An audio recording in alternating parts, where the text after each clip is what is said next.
with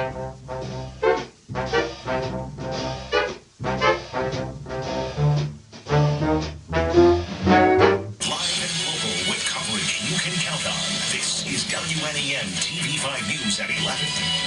Outrage continues tonight. Serves a family, and that's going to be compromised if this house goes through. Outrage continues tonight over a proposed halfway house making its way to one mid-Michigan neighborhood. Thank you so much for joining us. I'm Carrie Sharp. And I'm Sam Merrill. People in Bay City are not too happy about word of a transition home for former inmates coming to their area. Well, tonight they took those concerns to the City Commission. TV5's Andrew Keller live in Bay City tonight with our top story at 11. Drew? Yeah, there are a lot of people that are not happy about this transition home being put in their neighborhood. And there was one spokesperson who stood in front of the Bay City Commission tonight and expressed the fears that many of the neighbors have if this, in fact, does happen. Controversy over this home at 508 South Winona isn't because of something you see on the outside. It's because of who may soon be living here. It terrifies me. The Department of Corrections is looking at making the home a halfway house for parolees. Up to 3 former convicts would wear GPS monitors and use the home as their sanctuary. Rachel Schmidt has a 3-year-old and a 6-year-old. Their swing set rests on the fence that divides her property from 508 South Winona. It would modify the way we live life entirely. We would take a lot more precautions. I mean, in today's world, there's a lot of unforeseen dangers that we can't predict. She took her concerns to the Bay City Commission tonight. But it seems inexcusable to voluntarily allow this into our community. Commissioner Larry Elliott says this idea does concern him, but he is also the Department of Corrections parole supervisor for Bay County and says these types of homes are needed. If we don't give them a place to stay or don't give them some help, they're going to revert back to their old ways, and which usually got them in trouble. He says the individuals would be monitored by parole officers weekly, monthly, or bi-monthly, depending on their offense. He also says the parolees are coming back to the community anyways, and to give them a safe house is the city's best bet. I would like you to ask yourself, would you want your children, grandchildren, or elderly parents living next to an initiative property like this? I feel safer, but that's because this is what I do. Would I like one next door to me? No, not particularly. And back in the neighborhood near the home in question, many echo those same thoughts. I don't know what the answer is. I just don't think the answer is just dropping it here. I know it's probably not good anywhere, dropping in any part of anybody's neighborhood. Nobody wants it, I understand that, but we all have to voice our opinion. And it's important to know that there is no final decision on this yet. In fact, tonight, board commissioners, they decided to send this issue back to staff and explore it in more detail. Now, something interesting that Elliott said tonight, and it's not going to make these homeowners near that house happy. He says that the most common offender or ex-offender who needs a place to stay as a parolee is a sex offender. For now, live and local in Bay City, I'm Andrew Keller, WNEM TV5. All right, Drew, be sure to count on TV5 for continuing coverage on air and online for updates. Hi, my name is Tom. I was born in Flint Northern High School, class of '68. I became enlightened to some new ideas about community, actually 3 years ago. I'm speaking in September of 2013, and it was in September of 2010 that I came across the beginning of these new ideas, beginning with Edgar Kahn and then moving on through Peter Block and John McKnight. And it has to do with the abundant community that we live amongst, the real economy, while the people on the news will point at graphs and try to scare you with pieces like the one you just saw, which, let me also add, is all very legitimate and newsworthy at that. But I wanted to get your attention for a moment because I want to point something out. There's something called a patriarchal model, and it's the one that dispenses information, and you are not an equal participant. The patriarchy is a step above you and dispenses, as I say, what you need to know. And there is greed. Now, what you just saw is typical of local news.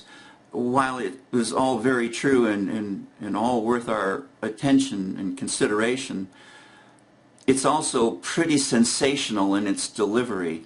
And the next piece you're going to see was the same evening when they came into my neighborhood, because I'd sent out a press release about 10 days or so before. And now we were experiencing a blackout. There was no power anywhere, and people were outside because of that here, where I live. And the news crew came by unannounced while I was at the township talking about, yes, Nextdoor, nextdoor.com, and thank you in advance for what you're about to see, comes from the TV station advertising it, but they promote entirely the wrong ideas. They promote the ideas of being defensive, and we're doing this because we're afraid of the world that's out there, and this is the way we're going to do it. And at the end, they talk about being a tight community, really not even understanding what they're saying. This is the difference between ignorance and greed,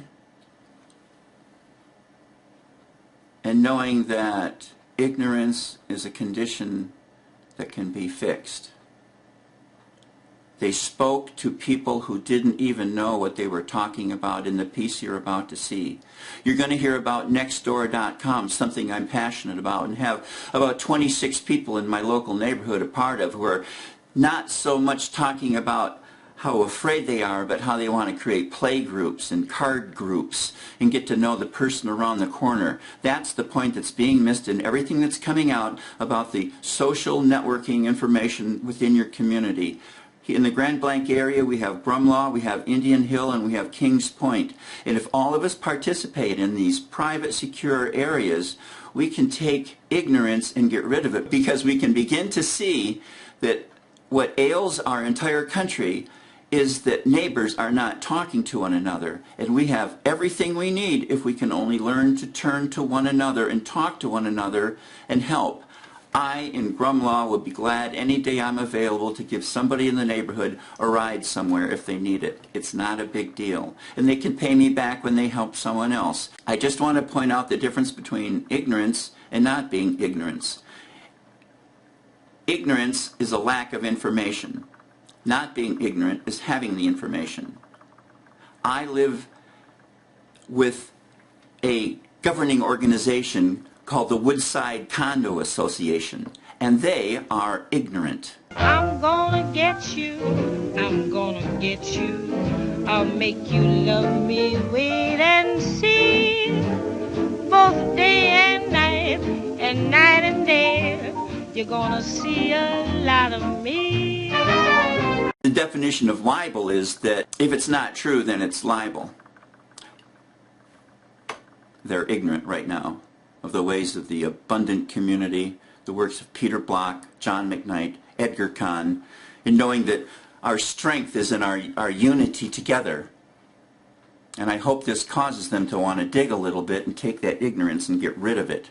Because everybody else in the community is. And I appreciate all of you who are helping. And let's also take note of the TV station that comes out and didn't even find me and talk to people who didn't even know what they were talking about because I hadn't gotten to them yet.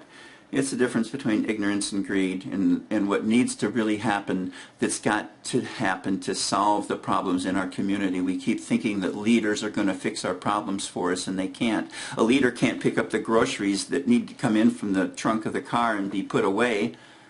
But I can. I'm your neighbor. And so can your neighbor, wherever you are. So Nextdoor.com is where you go to sign up. You have to prove that you live there. I personally will meet everybody who's a part of it here in my neighborhood, so that I can ensure that all eyes are watching. And when all eyes are watching, hanky-panky is going to be much harder to pull off. And the white-hot light of everybody being able to see the same thing will be our security. But it will be a byproduct because we all know one another. We're not doing this because we're afraid. We're doing this because we need to know each other.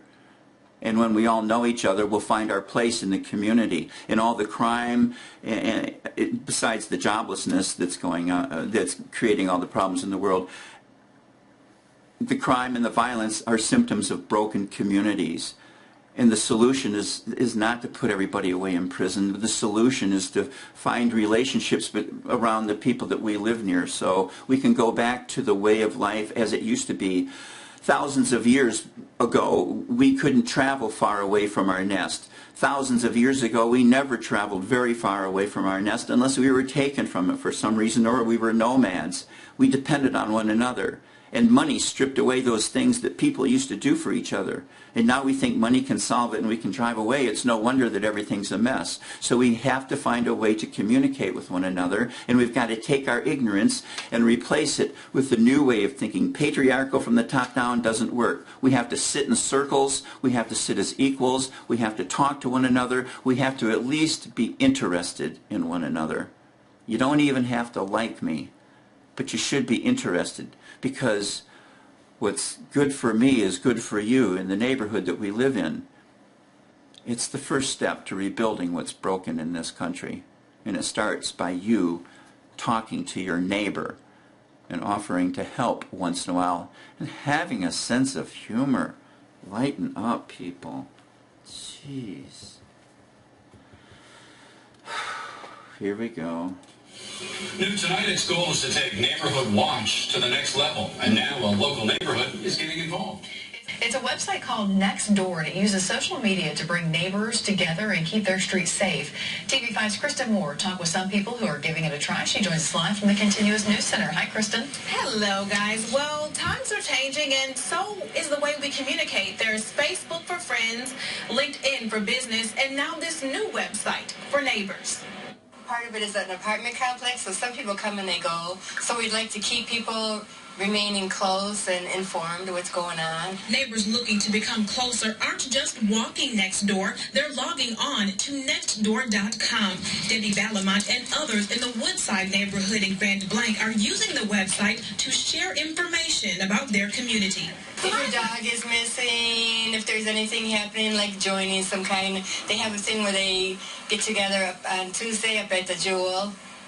Also in this little community, they do that, some of them. Nextdoor.com allows people in the same community to use the internet to learn about what's going on in their own backyards. Once a neighborhood is signed up, crime alerts can automatically be sent to neighbors when there's a break-in or other situation where authorities are involved. That's a feature Balamont thinks neighborhoods with high crime rates could really benefit from. If there's any vandalism or anything, we're out here, we're talking about it, and we're keeping an eye out for each other. This concept is so new that not everyone is rushing to sign up. Some say they'll wait a while and see how it works and then decide whether or not they want to join. Just kind of feel it out, yeah. Despite some reservations, neighbors like Balamont are hoping their online connection will result in a tighter, more involved, and safe community. Now, residents in any neighborhood can join Nextdoor.com. All you have to do is go to the website and sign up. The service is free, and the hope is that by getting more people involved, you're creating closer, more tighter communities and safer places to live. Reporting live in the Continuous News Center, Kristen Moore, WNEM TV5. All right, thank you, Kristen. If you want to learn more about Nextdoor, just check out the hot link section at WNEM.com. Drug testing for welfare recipients once again in the spotlight in the state capitol. The state